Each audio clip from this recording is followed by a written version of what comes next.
Bienvenue chez nous! Aujourd'hui, je vous emmène pour un petit home tour de notre nouvelle maison à l'île Maurice. Pourquoi est-ce qu'on a déménagé? Quels sont les critères que nous avons pris en compte cette fois? Et surtout, pourquoi cette maison est-elle si spéciale pour nous? Suivez-moi!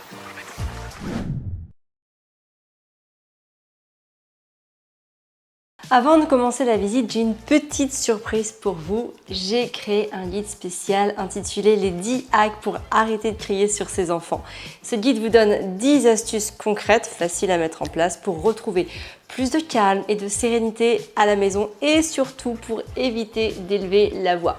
Vous pouvez le télécharger gratuitement en cliquant sur le lien juste en dessous de cette vidéo. Avant de vous montrer la maison, parlons de pourquoi nous avons déménagé.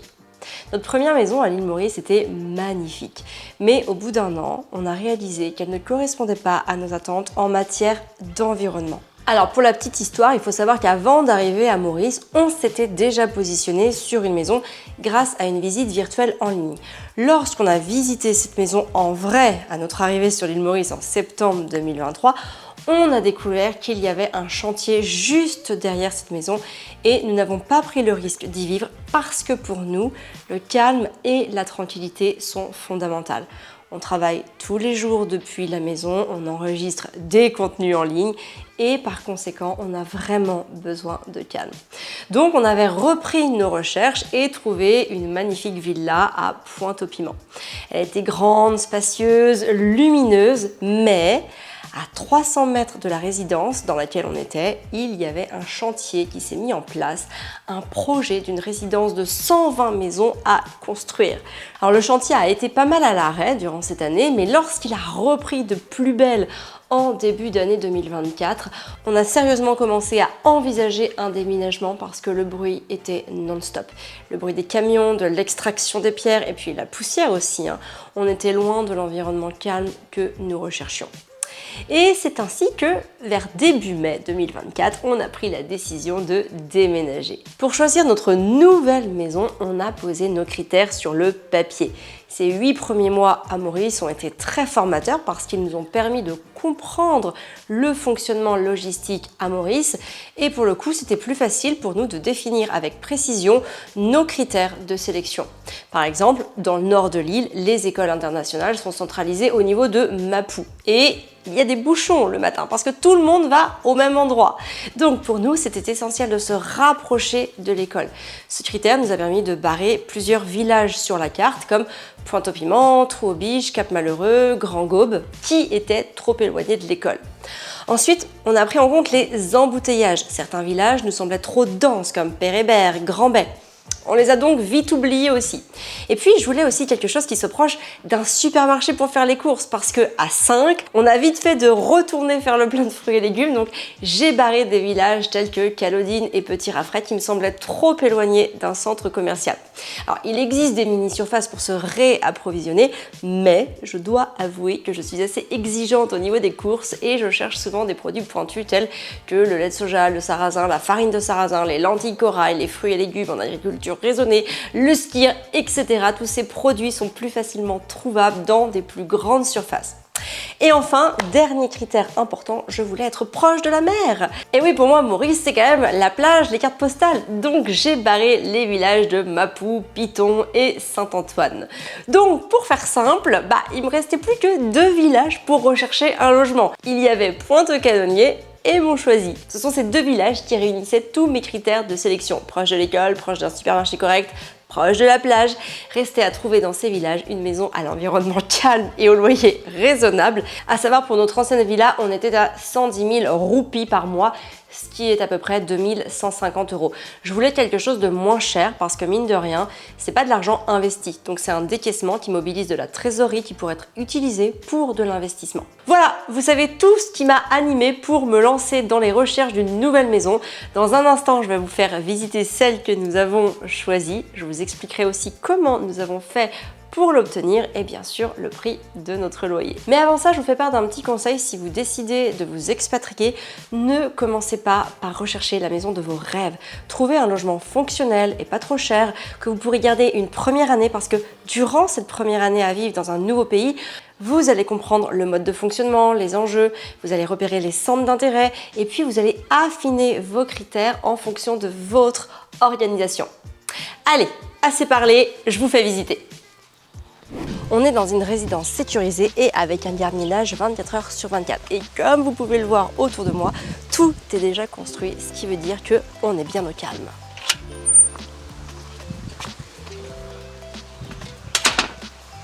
Le jardin est assez compact, assez petit, mais il est quand même très bien arboré et surtout ce qui est important c'est la piscine parce que mes enfants passent beaucoup plus de temps dans la piscine que à jouer dans le jardin.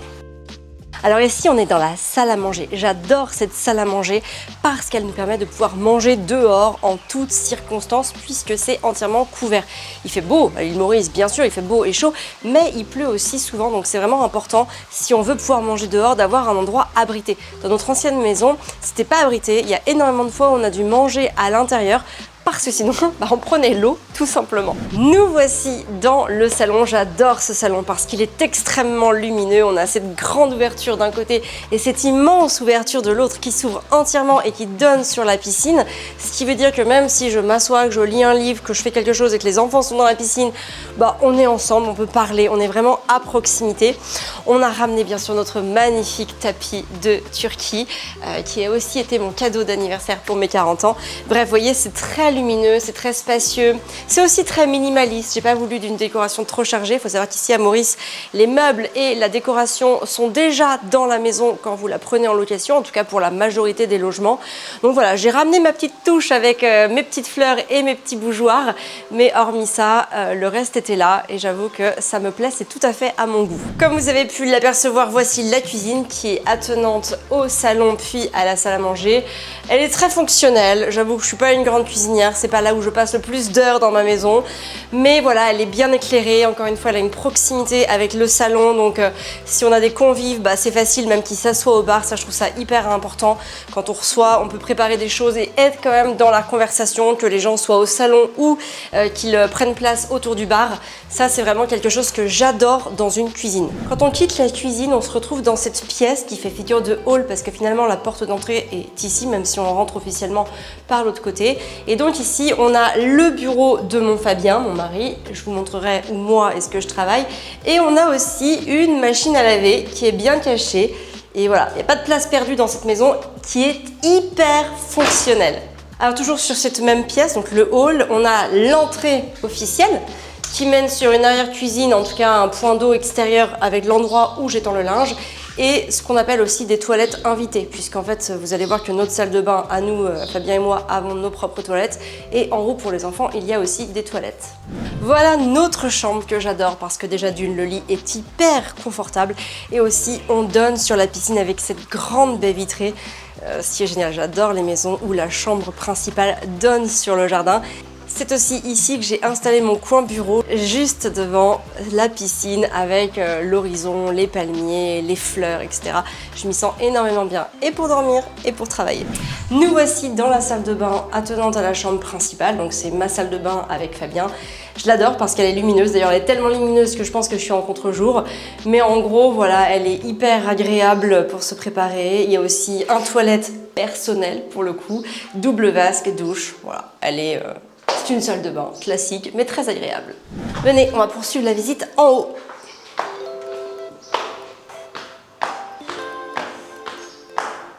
Ici, on est dans la première chambre à l'étage. Elle est très grande, ce sont des immenses chambres. Celle-là, c'est celle d'Arthur, donc il y dort tout seul ici. Il y a également un cabinet de toilette qui est attenant, mais celui-là, on ne s'en sert pas, il s'en sert pour ranger ses Legos et stocker les valises parce que mine de rien, les valises ça prend de la place et dans cette maison il n'y a pas de garage. Les toilettes à l'étage, très important pour les petits pipis de nuit et pour éviter d'avoir à redescendre. Et pour finir, voici la chambre de Gaspard et Constance. Alors, En superficie, c'est la plus petite. C'est un peu bête, me direz-vous, parce qu'ils sont 2 à dormir dedans. Oui, mais dans cette chambre, le gros avantage, c'est qu'il y a 2 lits jumeaux. Alors évidemment, on les a rapprochés, on les a collés. J'ai même mis des coussins parce que moi, quand j'endors les enfants, je me mets au milieu. Donc pour être le plus confortable possible, j'ai rembourré comme je pouvais. Mais quand même, ça leur permet d'avoir un espace distinct chacun parce que quand ils dorment dans le même lit et maintenant qu'ils grandissent, parfois j'en retrouve un perpendiculaire à l'autre, ce qui peut éventuellement les réveiller, ce qui n'est pas toujours très agréable pour eux. En tout cas, ils ont tenu à être tous les deux dans la même chambre. Constance comme Gaspard ne veut pas dormir l'un sans l'autre. Alors voilà, c'est une chambre assez rose. Gaspard s'en fiche un peu, il est aussi souvent dans la chambre de son frère et puis très sincèrement, ils sont très souvent en bas à la piscine. Donc la chambre, chez nous en tout cas, c'est surtout et avant tout un lieu pour dormir. On a installé quelques Sylvanians, mais j'ai presque envie de dire que c'est du décor parce que Constance y joue très peu en réalité. Ils sont quasiment tout le temps en bas avec moi. C'est quand même assez rare qu'ils jouent dans leur chambre. Mais voilà, c'est ok, ils sont habitués à... Elle les prend, elle peut les descendre et elle joue sur mon beau tapis de Turquie en bas. C'est comme ça qu'elle préfère et c'est ok. Dans cette chambre, il y a aussi un cabinet de toilette qui est le cabinet de toilette des 3 enfants. Ils vont au même endroit, ce qui est plus facile, comme ça fait un seul espace à laver et puis surtout on peut servir de l'autre endroit comme stockage. Avant de trouver cette maison, on en a visité 3 ou 4, mais celle-ci a été un véritable coup de cœur pour les enfants, pour Fabien et pour moi. Malheureusement, on n'était pas les seuls à lorgner sur cette maison. Du coup, notre fabuleux agent immobilier nous a donné l'idée du siècle de faire une petite vidéo à destination des propriétaires. Donc on s'est installés tous les 5 avec les enfants. On s'est présenté en quelques minutes afin d'instaurer un climat de confiance et de proximité avec, nous l'espérions, nos futurs propriétaires. Alors, je m'appelle Arthur, j'ai 11 ans et demi et j'aime lire. Bonjour, moi je m'appelle Constance, j'ai 7 ans et j'aime dessiner. Bonjour, moi je m'appelle Gaspard, j'ai 9 ans et je suis un champion de natation.